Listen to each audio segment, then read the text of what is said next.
चलिए अब आपको सीधा दिए चलते हैं देहरादून, जहां पर पुष्कर सिंह धामी क्या कह रहे हैं, सुनिए जरा।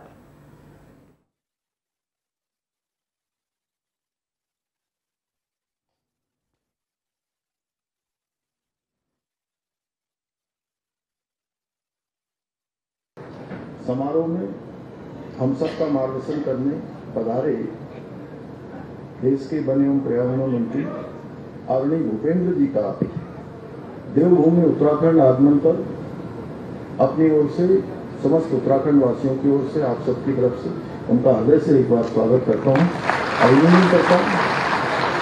आपके निर्देशन में आज हम वन और पर्यावरण के क्षेत्र में अनेक काम कर रहे हैं और वैश्विक मंचों पर भारत अपनी एक अलग पहचान बना रहा है। अनेक कार्य आज इस क्षेत्र में हो रहे हैं और आपकी कार्यशैली के हम मैं ही नहीं पूरा देश बहुत कायल है।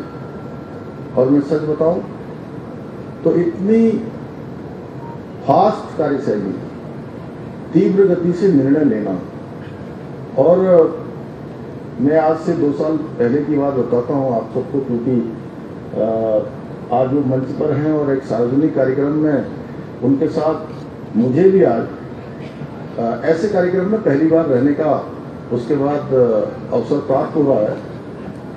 तो 4 नदियां हमारी, गोला, कोसी, नंदौर और सागा, जिसमें लाखों लोगों को वहां साल भर में जब काम चलता है उसके कारण से रोजगार मिलता है, और अचानक उसके जो 10 साल का कालखंड होता है वो कालखंड पूरा हो गया। और संयोग से क्या था कि ऐसा काम पहले के समय में ये सब काम करवाने के लिए दिल्ली जाना पड़ता था, वहाँ मिलना होता था, फिर फाइल प्रोसेस में जाती थी, फिर उसकी स्वीकृति मिलती थी और महीनों लग जाते थे। और चूंकि ये एक सरकार का काम होता है, लेकिन यहाँ से कोई फाइल ऐसी चली नहीं थी। और लेकिन वो पोर्टल चलता है, उसमें तो उनमें दिनों का हिसाब होता है कि कितने दिन में पोर्टल बंद होगा। तो भारत सरकार का पोर्टल बंद हो गया और हाहाकार मच गया। यहाँ लोग कहने लगे कि इतने लोग बेरोजगार हो जाएंगे, कैसे काम चलेगा, कैसे क्या होगा।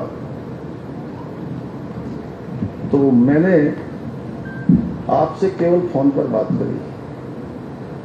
मैंने कहा भाई साहब ये बड़ी विचित्र स्थिति पैदा हो गई है और हम तो बहुत मुसीबत में पड़ गए हैं, अभी कैसे होगा काम, और मैं आऊं क्या करूं आपके पास। तो सच में आपने कहा कोई आने की आवश्यकता नहीं है, आपने एक पत्र लिखना है मुझे, और वो पत्र अपने मोबाइल से मुझे व्हाट्सएप कर दीजिए। और मैंने आपको व्हाट्सएप के माध्यम से भेजा, और अगले ही दिन हमको 4 नदियों में काम की स्वीकृति मिल गई। मैं आपका हृदय से बहुत धन्यवाद करता हूं कि, और अभी भी आज भी आप वाइल्ड लाइफ की बैठक करके आ रहे हैं, 100 से भी अधिक आज अनेक प्रस्ताव देश भर के जो वन एवं पर्यावरण मंत्रालय से जिनको स्वीकृति मिलनी होती है, एनओसी मिलनी होती है, उन सबको आप स्वीकृति प्रदान कर रहे हैं। और बहुत सारे काम जो वर्षों से लटके हुए थे, आपके इस मंत्रालय में आने के बाद उनको लगातार स्वीकृति मिल रही है। और हमारे राज्य में इसका महत्व और ज्यादा है, क्योंकि हमारे राज्य के कुल भूभाग का 71% भूभाग वनों से आच्छादित है। तो कोई भी विकास की योजना, मैं कल भाई साहब से कह भी रहा था, मैंने कहा कोई भी विकास की योजना वन विभाग से गुजरे बिना नहीं हो सकती है पास। इसलिए आपके यहाँ से जो भी गुजरती है उसको आप तुरंत धक्का दे देते हैं, उसकी स्पीड बढ़ा देते हैं। इसलिए मैं बार बार आपका देवभूमि उत्तराखंड वासियों की ओर से धन्यवाद करता हूँ। साथियों, आज के इस अवसर पर मैं उन सभी लोकतंत्र के रक्षकों को भी मैं नमन करता हूँ जिन्होंने आपातकाल के अंधकारपूर्ण दौर में भारत के लोकतांत्रिक मूल्यों की रक्षा के लिए अपना सर्वोच्च निछावर कर दिया। ये हम सबके लिए अत्यंत प्रसन्नता का विषय है कि आज हमें लोकतंत्र की रक्षा करने वाले सभी डिस्टर्बेंस हो रहा है, उससे क्या दिक्कत हो रही है? आपातकाल का कालखंड एक काले अध्याय के रूप में अंकित रहेगा। 25 जून 1975 को तत्कालीन कांग्रेस सरकार ने देश के संविधान को दरकिनार करते हुए आपातकाल की घोषणा करके लोकतंत्र की आत्मा को कुचलने का प्रयास किया था। ये फैसला हमेशा की तरह देश को अपनी जागीर समझने वाले एक परिवार की हठधर्मिता का तानाशाही रवैये का परिणाम था। ये वही परिवार जिसके राजकुमार आज अपनी जेब में संविधान की किताब लेकर संविधान बचाने की दुहाई देते रहते हैं। आप सभी भलीभांति परिचित हैं, तत्कालीन प्रधानमंत्री इंदिरा गांधी जी जब एक चुनावी भ्रष्टाचार का दोषी ठहराते हुए उनकी सदस्यता को निरस्त कर दिया था, तब उन्होंने सत्ता छिन जाने के भय से संविधान की धाराओं को तोड़ मरोड़ कर भारत के महान संविधान की हत्या का षड्यंत्र रचा था। भारतीय संसद को बंधक बना दिया गया था, प्रेस की स्वतंत्रता पर सेंसरशिप थोप दी गई थी, न्यायपालिका की गरिमा को तार तार कर करोड़ों देशवासियों को उनके मौलिक अधिकारों को रौंद दिया गया। आपातकाल के उन काले दिनों में सत्ता के नशे में चूर तत्कालीन सरकार ने सभी विपक्षी नेताओं को, सैकड़ों पत्रकारों को, उनकी आवाज को दमन किया जो लोकतंत्र की रक्षा के लिए उठ रही थी। अभिव्यक्ति की स्वतंत्रता को कुचलकर पूरे देश को एक खुली जेल बना दिया था। उस दौर में मीसा और DIR जैसे काले कानून थोपकर हजारों लोकतंत्र समर्थकों को जेल में ठूस दिया गया था। लेकिन नमन है लोकतंत्र के रक्षकों को जिन्होंने जेल की काल कोठरियों में अपनी तपस्या को भी तपोभूमि बना दिया और लोकतंत्र के दीप को बुझने नहीं दिया। उस समय लोकनायक जयप्रकाश नारायण, नानाजी देशमुख, श्रद्धेय अटल बिहारी वाजपेयी, आदरणीय लाल कृष्ण आडवाणी जी, जॉर्ज फर्नांडिस, चंद्रशेखर जी जैसे अनेक लोकतंत्र सेनानियों ने आपातकाल लगाने की सरकार के उस निर्णय के विरुद्ध आंदोलन को दिशा देने का काम किया। जेल की चारदीवारी में बंद रहते हुए भी इन नेताओं ने युवाओं के भीतर लोकतंत्र के प्रति चेतना जागृत करने का कार्य अनवरत रूप से चालू रखा। उस समय अटल जी ने कई कविताएं लिखी। जब कांग्रेस के एक नेता ने अति चाटुकारिता में, देवकांत बरुआ ने, उन्होंने चाटुकारिता की सभी हदें पार करते हुए इंडिया इज इंदिरा कहा तो अटल जी ने जवाब देते हुए लिखा, इंदिरा इंडिया एक है, इति बरुआ महाराज, अकल घास चरने गई, चमचों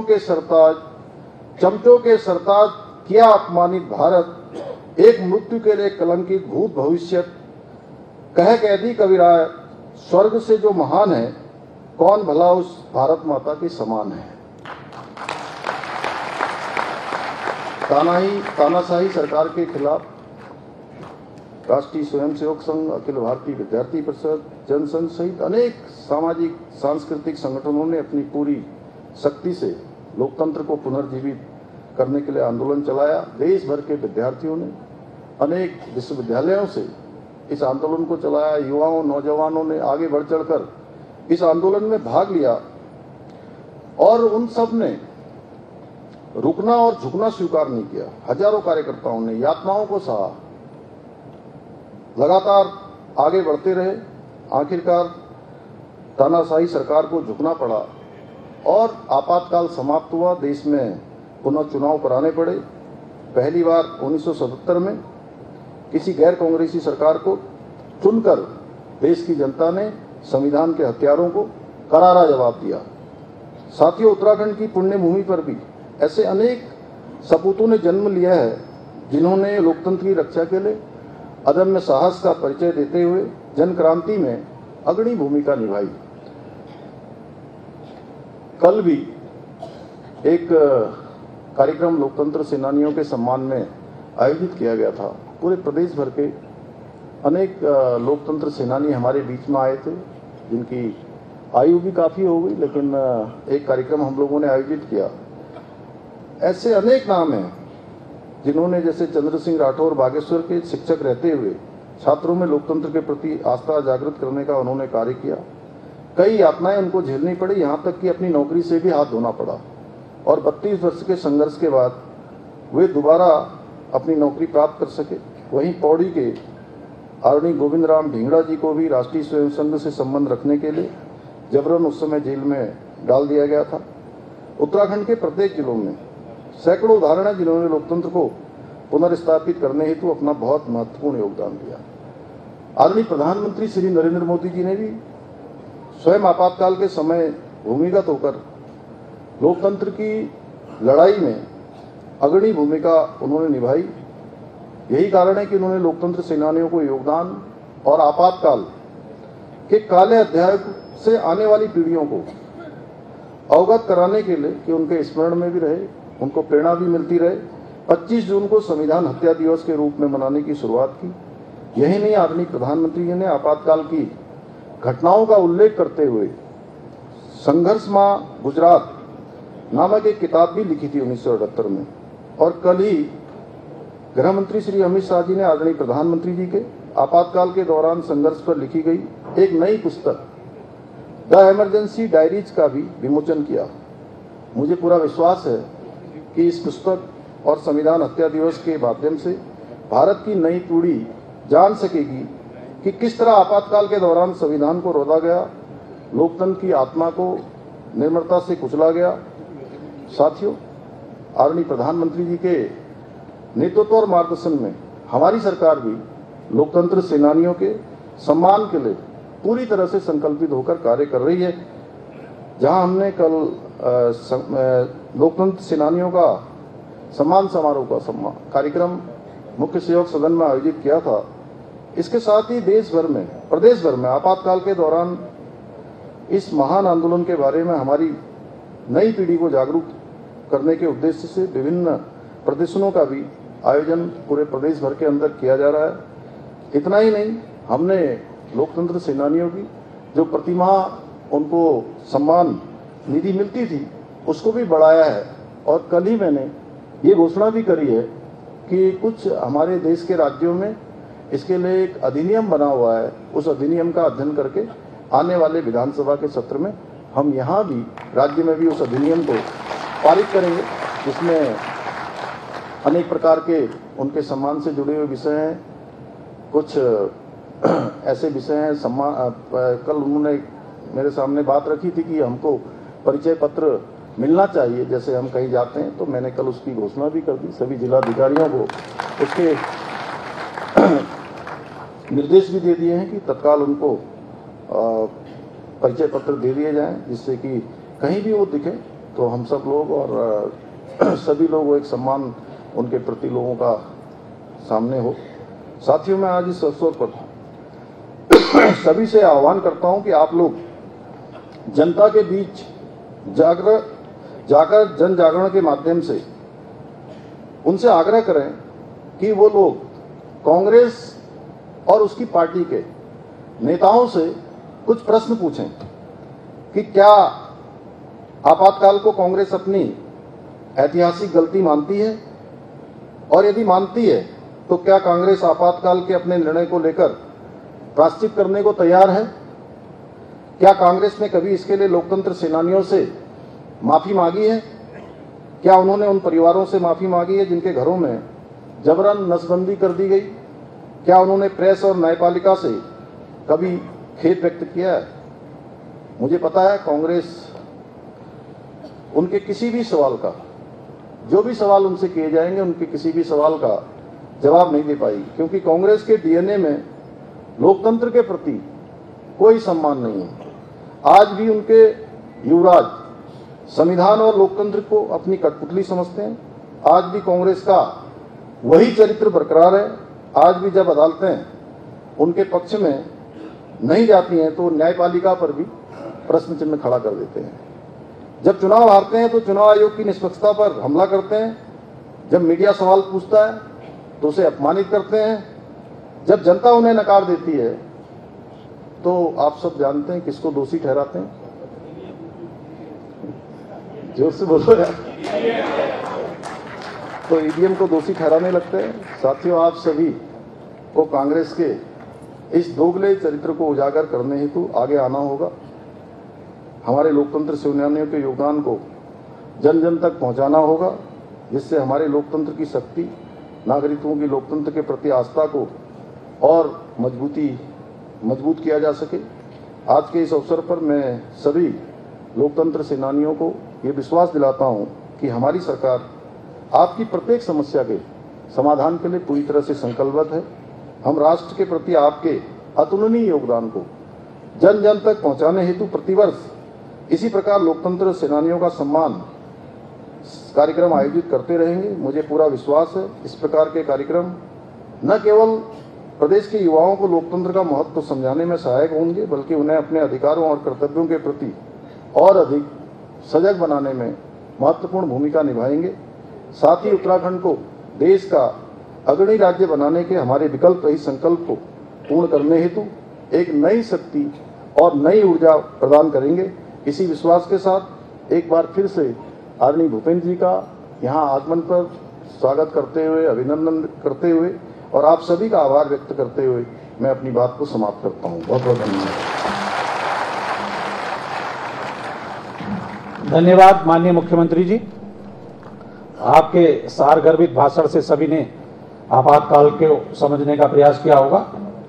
हमारे अब जिनका हमें पाथेय मिलना है, आशीर्वाद मिलना है, ऐसे हमारे केंद्रीय वन पर्यावरण मंत्री और जिन्होंने संगठन को लंबे समय तक विभिन्न राज्यों में सींचने का, संवारने का काम किया है और आज भारत सरकार में केंद्रीय मंत्री के रूप में जो जिस तरीके का विकास के काम, विकास का मॉडल मोदी जी ने तय किया उसको आगे बढ़ा रहे हैं। और हमारे अभी जैसे माननीय धामी जी ने कहा कि किस तरीके से उत्तराखंड से उनका स्नेह दिखता है कि एक व्हाट्सएप पर उन्होंने सारे काम हमारे उत्तराखंड के लिए कर दिए। इसके लिए मैं आप सब लोगों से कहूंगा कि जोरदार तालियों से एक बार उनका स्वागत करें। अब मैं आमंत्रित करता हूं केंद्रीय वन पर्यावरण मंत्री अपने भूपेंद्र यादव जी को, जिनका हमें पाथेय मिले।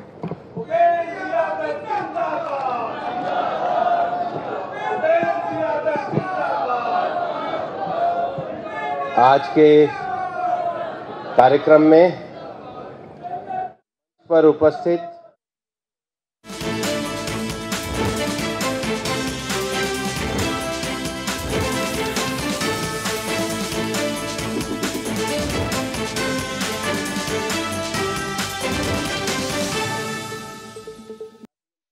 सफल उद्यमी समृद्ध उद्योग, ये मंत्र है मध्य प्रदेश के समावेशी विकास का। यशस्वी प्रधानमंत्री नरेंद्र मोदी जी की प्रेरणा से विजनरी मुख्यमंत्री डॉक्टर मोहन यादव प्रदेश के औद्योगिक और कृषि विकास को नई गति दे रहे हैं। राज्य में उद्योग, कौशल विकास और रोजगार के क्षेत्र में समन्वित विकास के प्रोत्साहन के लिए 27 जून को रतलाम में राइस कॉन्क्लेव होने जा रहा है। कॉन्क्लेव में 1 लाख से अधिक हितग्राहियों को स्वरोजगार के लिए 1000 करोड़ रुपए से अधिक के ऋण वितरित किए जाएंगे। साथ ही 50 से अधिक औद्योगिक इकाइयों और क्लस्टर्स का भूमि पूजन, लोकार्पण भी किया जाएगा। मुख्यमंत्री जी के मुख्य आतिथ्य में आइए, इस गरिमामय कार्यक्रम के साक्षी बने।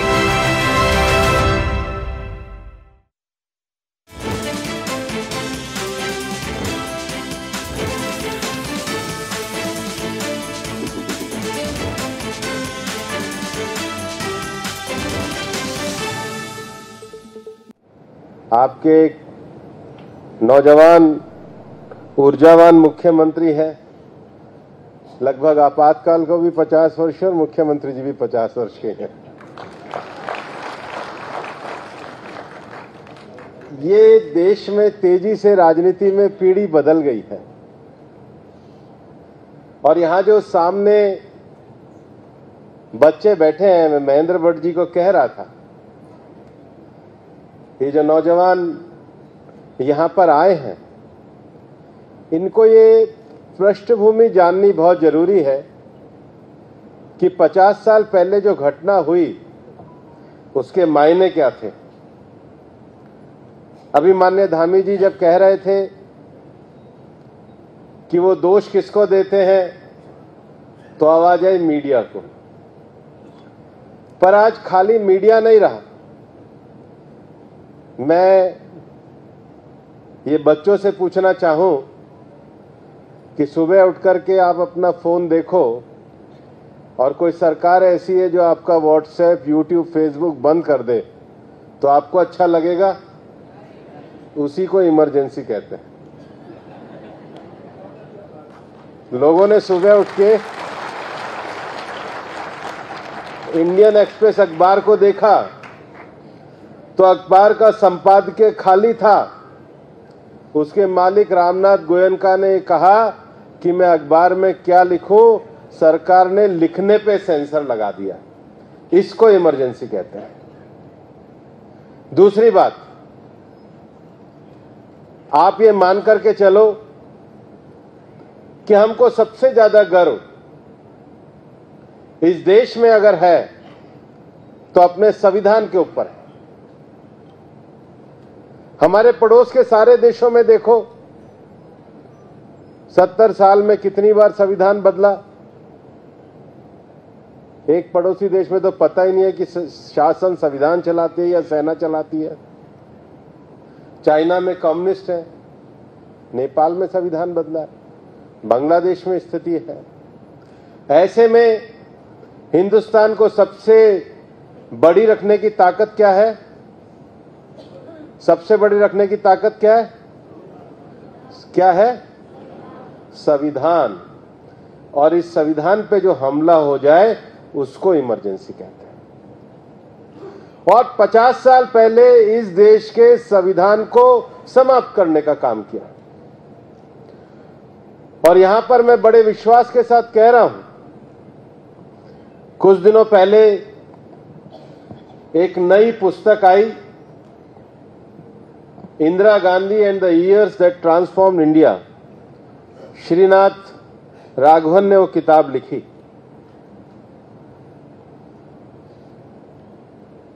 जैसा कि मुख्यमंत्री जी बता रहे थे कि इंदिरा गांधी जी के खिलाफ इलाहाबाद हाईकोर्ट का एक जजमेंट आया जिसमें उनकी इलेक्शन पिटीशन रद्द हो गई और वो सांसद बनने के योग्य नहीं रही। तो जब आप सांसद ही नहीं रहोगे तो आप देश के प्रधानमंत्री कैसे रह सकते हो? तो आपका मॉरल तो ये था कि आप सांसद से इस्तीफा देते और किसी और को प्रधानमंत्री बनाते।